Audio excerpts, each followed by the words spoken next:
From every village and city and house of the fields, I saw a rise of vapour, like the stardust of the night, and each trembling shaft murmured like running water as it climbed out of the dark world.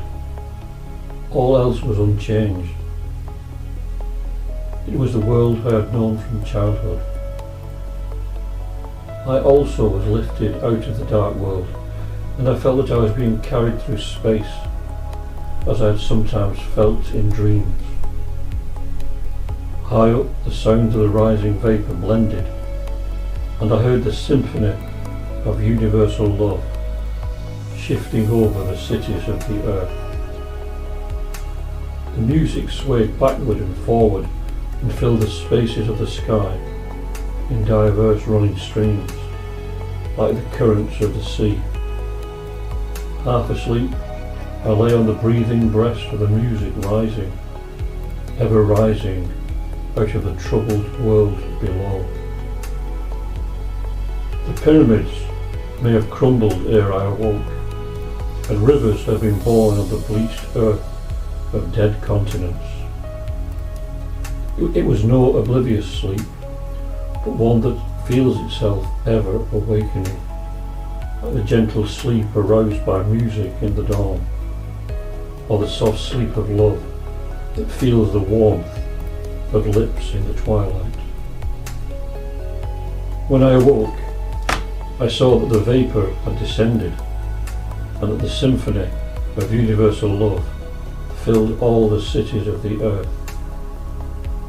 And I saw a strange race of people, strange with beauty.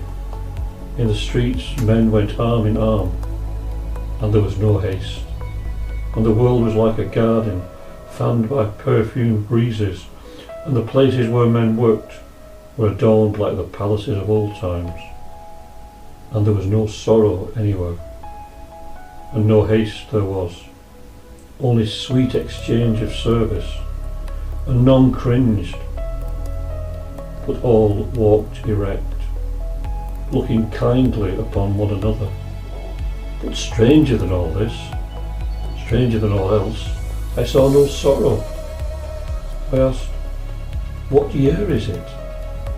And I was told, and one said to me, "Thy face is strangely marked." And looking into a glass, I saw that my face still had the lines of sorrow that life had graven there ere I slept. And this I told. But none that stood around me remembered sorrow, save an old man who had an ancient book in his youth, wherein was written of sorrow. And I saw that the history of the sorrow of the world had faded, and was a thing buried in olden times, and I understood then that I had been long asleep, but now the snow of death was melted by love. As a drowsy swimmer on a sun-kissed beach, I warmed myself, touching this one by the hand and that one on the lips, to assure myself that I moved not among the visions of my brain, and that the hands and lips were warm. But it was the earth of old times, save that the promise of the human heart had been fulfilled. I sank down and prayed, and I should have wept and moistened the ground, but I could not, for tears had faded forever from the earth.